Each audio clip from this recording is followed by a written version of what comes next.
55% d'Américains sont pour l'arrêt de l'aide à l'Ukraine. Dans un récent sondage, 55% des Américains, démocrates et républicains confondus, seraient insatisfaits du soutien, aussi bien financier qu'en armement, que leur pays apporte à l'Ukraine dans sa guerre contre la Russie et souhaiteraient le voir prendre fin.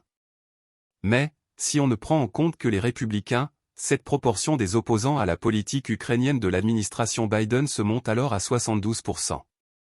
Le président Biden, ayant toujours recherché des solutions consensuelles, ou transpartisanes, aux problèmes américains, se retrouve dans une situation pour le moins, très délicate.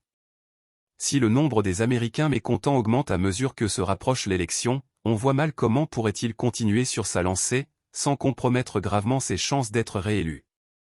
Dans les coulisses, les Américains admettent déjà que la contre-offensive est un échec, mais de là à ce qu'ils le reconnaissent officiellement, il leur faut un peu plus de temps.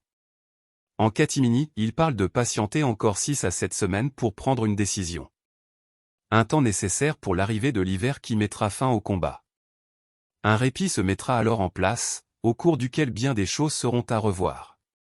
S'ils ne tenaient qu'aux décideurs américains, ils suspendraient la guerre jusqu'à la présidentielle, ou plutôt jusqu'à la réélection de Biden, sachant que dans le cas d'une défaite, il n'est pas sûr que les hostilités reprennent. Or, figer le conflit ne dépend pas uniquement des Américains et, encore moins, des Ukrainiens. L'hiver qui vient n'arrêtera à coup sûr que ce qui est déjà à l'arrêt, la contre-offensive ukrainienne. L'hiver n'arrêtera pas non plus les Russes, dont l'intérêt est précisément de faire exactement le contraire de ce que souhaite l'administration Biden. Moscou aura d'autant moins envie d'observer une trêve que les Américains la voudront pour pouvoir se consacrer totalement à l'élection de novembre 2024. Entre perdre la guerre et perdre l'élection, il est clair que l'administration actuelle choisira une défaite devant les Russes.